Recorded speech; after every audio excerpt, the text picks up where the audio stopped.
বেগম খালেদা জিয়া যে ত্যাগ স্বীকার করছেন কিসের জন্য?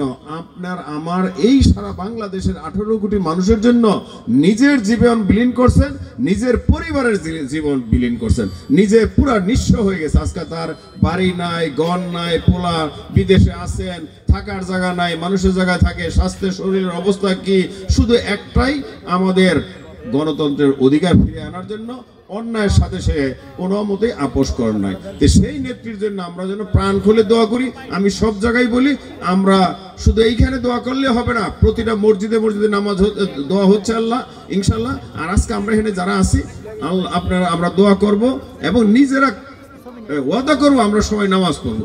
নামাজ পড়া সবাই যার যার মনের ভাষণা নিয়ে ইনশাল্লাহ দোয়া করবো। এবং আশেপাশে হয়তো অনেক হিন্দু ভাইরা আছেন, তারাও তাদের ভগবানেরটা দোয়া করবেন।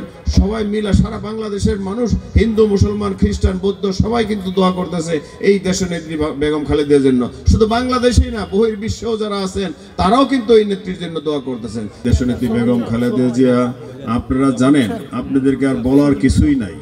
এই দেশে একমাত্র নেত্রী যিনি আপোষহীন নেত্রী। আপোষহীন কাকে বলে? যে কোনো মতেই অন্যায়ের সাথে আপোষ করেন না, সেই নেত্রী দেশনেত্রী বেগম খালেদা জিয়া। এবং সে হইল আমাদের শহীদ রাষ্ট্রপতি জিয়াউর রহমানের সহধর্মী।